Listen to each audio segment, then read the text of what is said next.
Hi mga kasana all! Today is May 28 and supposedly kahapon po yung schedule ng fourth shot ko pero hindi kami nag-meet so kaya gagawin namin ngayon.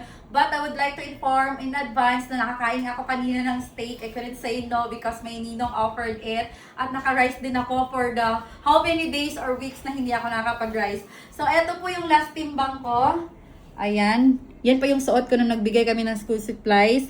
Nasa 54.85 na ako, in which pasok na po ako sa target weight ko na 51 to 55. So kaya naisipan ko mag-cheat na lang din kanina. And that's my very first time na nag-cheat ako. So ngayon papakita natin kung nakailang timbang na ako.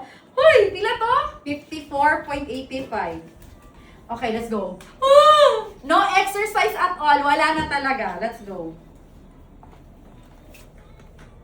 Uy, nakuha Oh my siya. God! Nabawasan 10 pa rin! grams. 10 grams. Guys, nabawasan pa rin ako ng 0.10. Sino ka dyan? Nag-cheat pa ako niyan. Basta, ang goal ko na lang ay within that, ano na lang talaga, weight ako, 51 to 55, tas eto na lang yung workout ko. So ngayon, tutusok na ako. Actually, ang gusto ni nurse is hanggang 4 shots lang ako. Pero sabi ko baka hindi ko kaya hanggang sa totally ma-flush out yung depo shot ko ng August 6. So, gusto ko sana extend ng up to 2 vials. Pero sabi niya, try muna 4 shots. Ay, ka 5 shot ano siya? 4? 5. Pang-apat ko pa lang. Ay, papat eh, go. Oh, pang-apat ko pala. Ano ko? 2.5 lang. Kalas ka. Pang-apat ko pa lang. Pero, sige, try natin na ano, kung kaya ko. Kaya.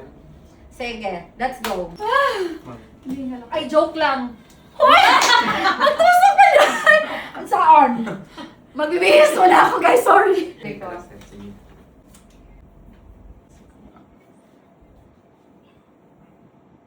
Kabihin mo dyan. Hindi to. Open kay Tatads. Paminag ko na day. Okay.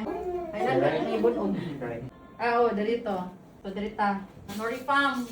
At Kaya sa Bukarim. Umitan ko na niya. Ganan ko niya. Tinong ko ano.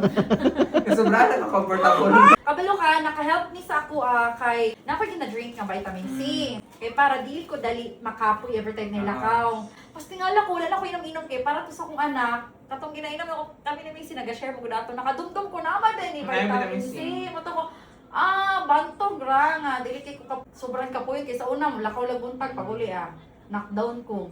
Tingala na lang ko. Okay, so we're done. Again, a lot of you asking kung ilan lang yung Gluta-Push natin and what is the difference of Gluta-Push and Gluta-Drip. Again, yung Gluta-Drip, mas mahaba procedure niya, mas marami lang siya tignan, pero may add-on water yan kasi siya and then it will really take time. Kung ikaw na nagmamadali at gusto mo magpagluta, ay eto na lang Gluta-Push kasi nga minutes lang siya tapos na. Tapos after 3 shots, pwede mong i-avail 500 per shot. Kung marami kayo, mas makaless of course. So kaya if interested kayo, message lang kayo here. Marami nag-inquire outside Davao. For those who are interested to purchase Gluta, kailangan po may assistance kayo ng nurse, kailangan may kilala kayo, hindi po pwedeng kayo-kayo lang. Unlike to Gem Slim Shot natin na pwede siya lang self-inject. So for more clarifications and questions, message na lang yung business page ko, Wear Me. Bye!